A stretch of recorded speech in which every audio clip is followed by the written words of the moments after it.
Bali, tatlong patong na hollow block sa gilid, kwadrado yung gagawin nila bago yung sa ibabaw.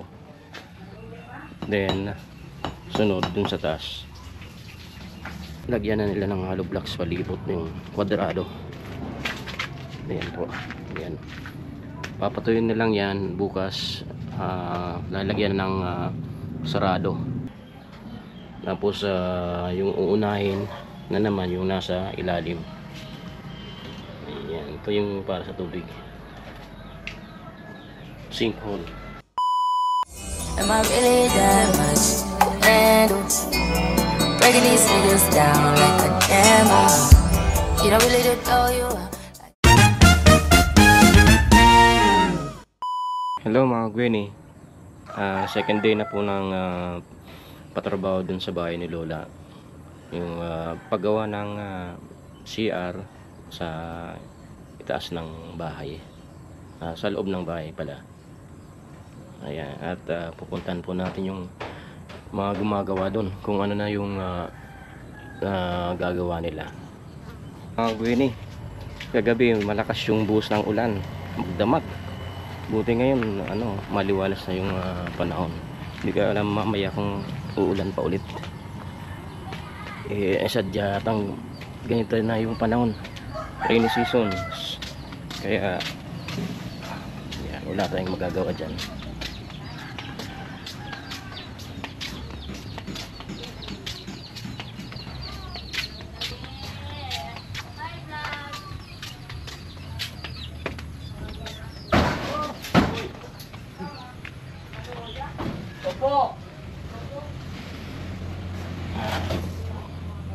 Yan po, kanina bumili na ako ng hollow blocks na gagamitin dito sa paggawa ng CR. Hindi halo na sila, halo na ng simento gagamitin sa ayan.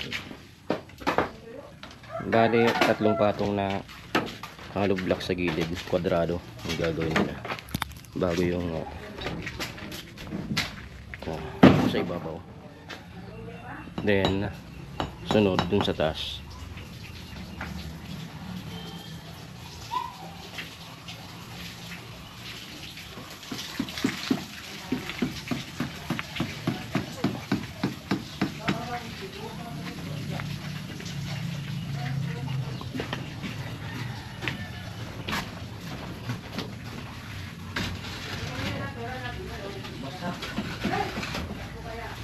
ay ka na so arogon ka na darwa.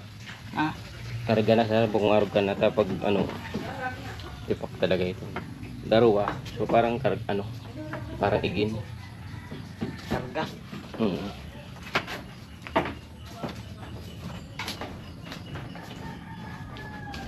Yan, ito po yung binili ko kahapon.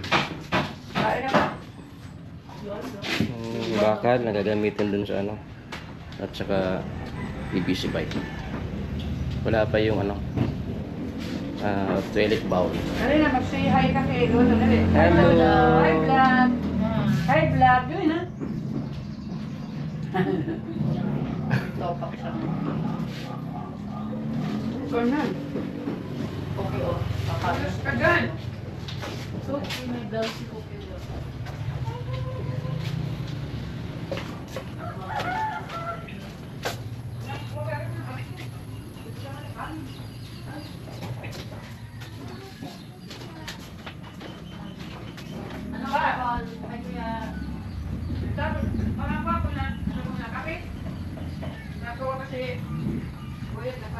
Yan mga Gwenny, yung deposito nung dating CR dito sa bahay.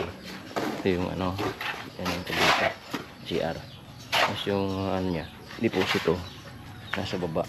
Talagang pag umulan, madali siyang pupuno ng tubig. Kasi siyempre yung magsisink sa ilalim, tapos siyempre dun sa loob ng Poso Negro mapunta yung tubig. Yung ginagawa dito sa CR para sa taas, ay nasa parting taas na ito. Kaya magbahaman sa baba, hindi pa rin maaabot tong Poso Negro dito sa ginagawang Poso Negro. Kaya mas safe dito sa taas kaysa dun sa baba. At saka isa pa, hindi kaagad sa mababara kasi yung kubeta niya o yung bowl niya ay nasa taas. May additional pang PVC pipe na kung saan kahit nga umabot yung tubig dito sa dito sa parting ito ay hindi pa rin mababarado kasi meron pang PVC na pataas. Kaya mas lamang yung may Poso Negro dito sa parting mataas na lupa. Hindi basta-basta mapupuno to ng tubig.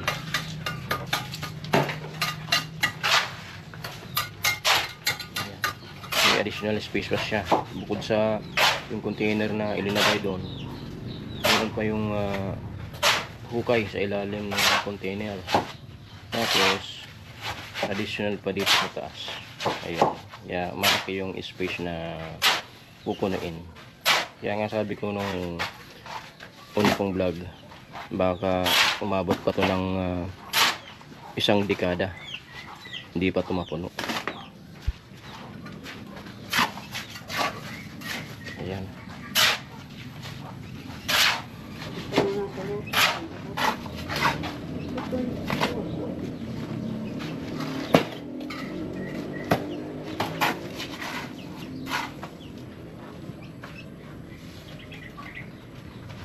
Po mga kagwini, tingnan po natin kung ano na yung natapos ng mga gumagawa dito sa bahay ni Lola. Yung sa baba ay lagyan na nila ng hollow blocks palibot yung kwadrado. Ayan po, ayan. Papatuyin na lang yan bukas. Lalagyan ng sarado sa ibabaw. Tapos sa taas ginawa nila, nagbuhos na sila at yun na nakabang na yung lalagyan ng PVC para sa sa toilet bowl, at ito yung para sa drain, tubig naman, tubig. Mag-ano na lang ng mga suporta dito sa baba, pantukod, suporta para hindi masyadong mabigat yung ilalagay sa taas, yung semento. Tingnan po natin yung nasa taas. Oops.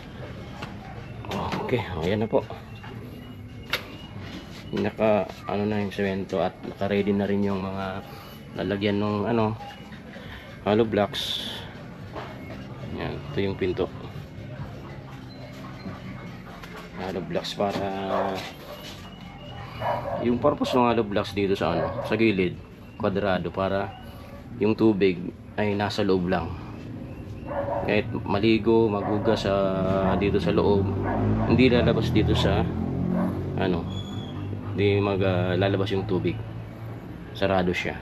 Kasi to light materials, kawayan, para hindi masyadong makalat yung tubig. Kaya sarado to. Mga siguro dalawang patong na hollow blocks, tapos finish. Tapos yung nasa ibabaw lang, kukulamber, tapos plywood. Yun na. Tapos ito bowl na lang kulang. Nakaready siya. Bukas tuyo na rin to. Tapos yung uunahin na naman yung nasa ilalim.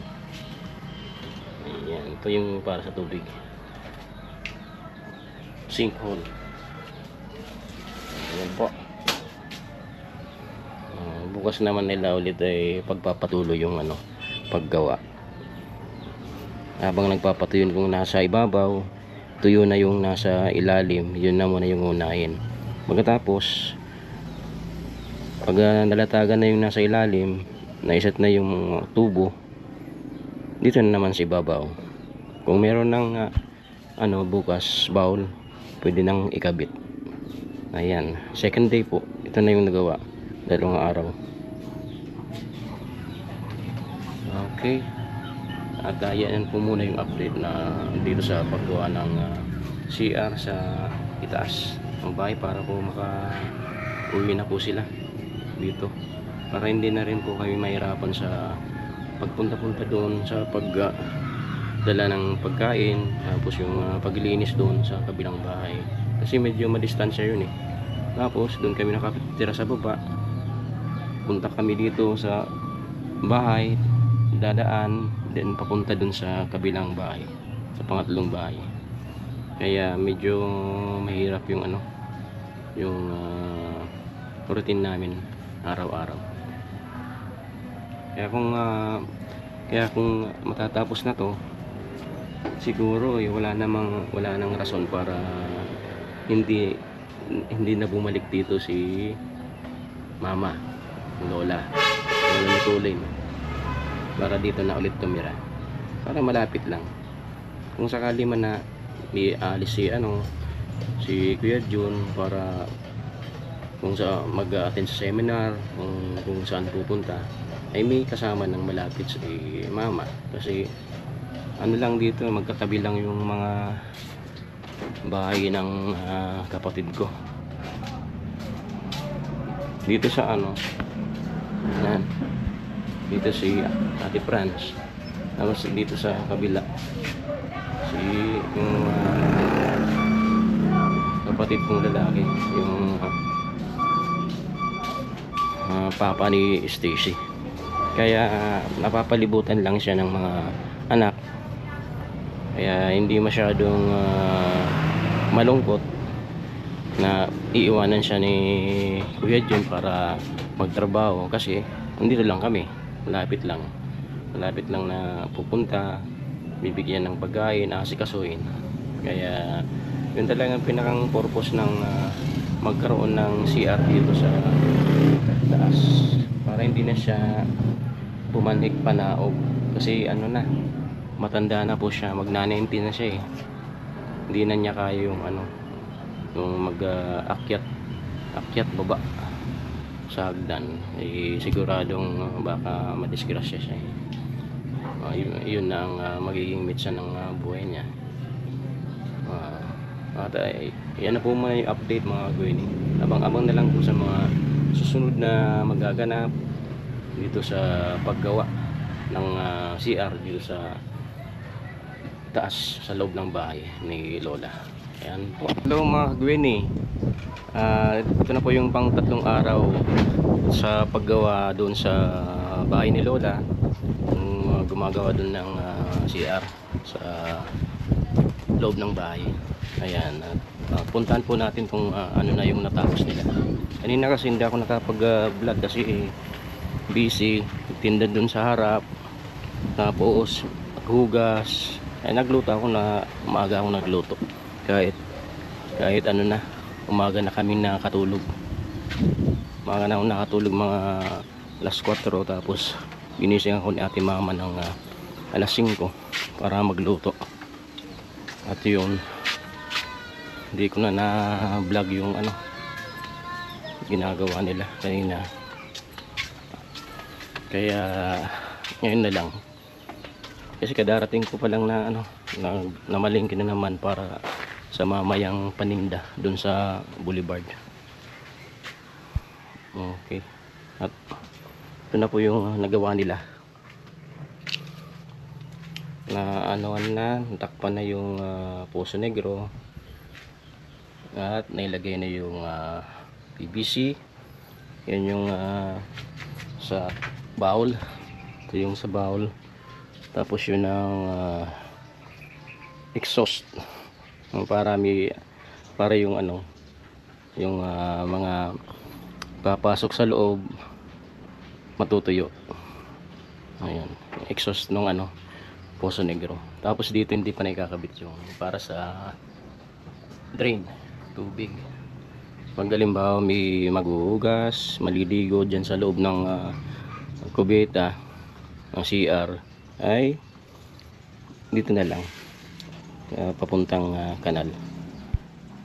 Lalagyan na lang ng kanal dito palabas. At bukas yung gagawin nila ay pipinish na lang tong sa labas. Tatanggalin yung mga forma, pipinish sa labas para maganda. Ayan. At dito sa taas ay nasimulan na din yung paglagay ng harang, ng hollow blocks kwadrado. Ayan. Meron ng hollow blocks sa gilid para kung halimbawa magbabasa ay hindi siya lalabas dito sa sa sahig na light materials, para hindi madumi. Kasi pag halimbawa lumalabas yung tubig galing sa kubeta tapos light materials pa tong ginawan ng CR, ay pangit namang tingnan. Kaya talagang ako yung nagplano dito ng paggawa. Kasi may nakita na akong ganito yung terrace baga dun sa bahay ni Gwen. Yung terrace doon ay nakapatong yung mga 3 inches yata yun, or 2 lampas, 2 inches lampas yung sementado yun sa terrace, pero nakapatong lang siya doon sa makapal na plywood.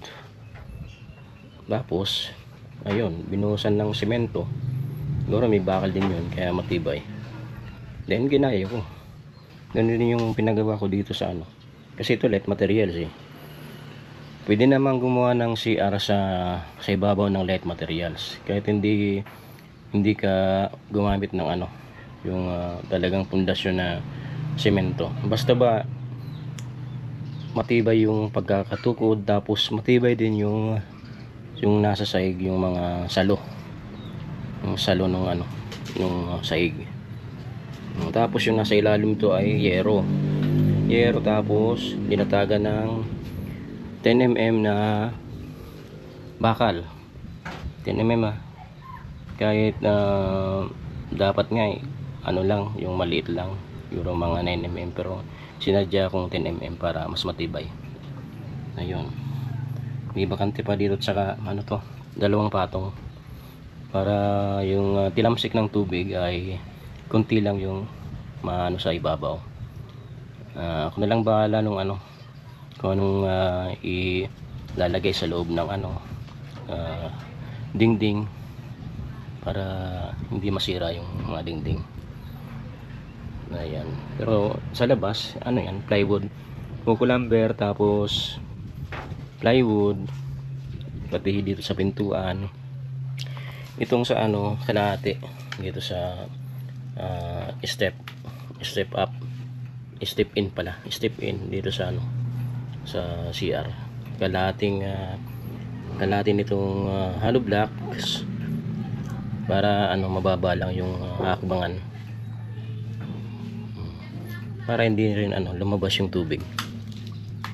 Naka-ready na yung sink, ayun, butas na yan, tsaka yung level ng sahig ay pababa dito, kaya yung tubig hindi maiipon sa gitna, talagang dadaos-dos dito sa sink. Okay, mamaya ipagpapatuloy nila yung paggawa. Kung meron na sanang bowl, kaya lang wala pa, hindi pa nakakabili, ay pwede nang ilagay dyan. Okay po, ayan.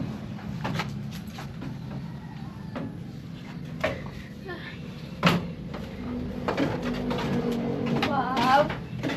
Ganda na. Tapos bukas naman, habang nagpapatigas nito, ayun nga, ang sabi ko kanina ay ipipinish yung labas ng Puso Negro. Tapos nung sa labas, pag finish, dito na naman sa taas. Ayun, yun ang magaganap bukas Sa ngayon ay ito, 2 patong, tapos hindi ko alam sa kanila kung anong susunod pa nila. Okay, abangan na lang mamaya. At yan ang mga kagwene yung update dito sa ginagawang CR sa loob ng bahay ni Lola, para makalipat na sila, para malapit lang kami, malapit lang na inaasikaso, dinadala ng pagkain, at yung makakasama ay malapit lang, dito lang kami, hindi na yung maglalakad pa kami dun sa kabila, tapos balik ulit, masyadong malayo, kasi bababa pa kami dyan sa sa tulay papunta dun sa bahay ni Gwen. Medyo may distansya din yan, kaya oo nga't na-exercise yung namin, mga binti sa kakalakan, pero yan, kumakain ng oras yan. Buti kung walang ibang ginagawa, marami kaming ginagawa, kaya na-atras yung oras namin sa ibang ginagawa namin dahil doon. Pero pag dito na sila sa bahay ay malapit na lang, dadala ng pagkain, sikasuin, kasi dito rin kami nagluluto sa taas dito ako nagluluto sa taas sa almusal, yung paninda sa almusal. Kaya pag ganun, dito na lang, bibigyan ko na lang pagkain, tapos magluto. Hindi katulad nitong mga nakaraan, ay luluto muna ako, magtitinda muna kami, hindi naman pwedeng basta iwanan yung tinda. Tapos siguro bago mag 7 saka ko sila madadala ng pagkain. Medyo alanganin sa oras, pero pag dito na sila, malapit lang, ay dali lang, ilang akbang lang, ayun na, pagkain na si mama na, yan po. Kaya napakandang pangyayari na naman to, na magkaroon ng CR dito sa itaas sa loob ng bahay, para hindi na siya bababa. Kasi tingnan nyo po naman mga kagwene, yung bababa gagadan siya, matarik to pababa, tapos ayan, tapos dito pa bababa pa ulit. Tapos dito na sa lumang CR. Ayan. May puso naman dito, pero may madaling kuhanan ng tubig ito. Yung dating bali namin, paliguan ito, kaya lang hindi pa nagagawa ng yung bahay paliguan. Kaya open space lang siya. Di po ba mga kagwene, napakahirap nung walang CR sa taas, lalo na kung yung gagamit ay maedad na. Kasi yung mama ko ay magna-90 na siya ngayong September. Hindi na niya kayang panahog sa hagdan, delikado na, baka yun pang maging mitsa ng buhay niya. Imbis na umaba-haba pa ang buhay, ay baka yun na. Kaya yun ang kagandang pangyayari, na meron ng CR dyan sa taas ng bahay. At yan na po muna mga kagwene yung update natin dito sa ginagawang CR. Abang-abang na lang po sa mga susunod na kaganapan at magaganap dito sa ginagawang CR sa loob ng bahay ni Lola.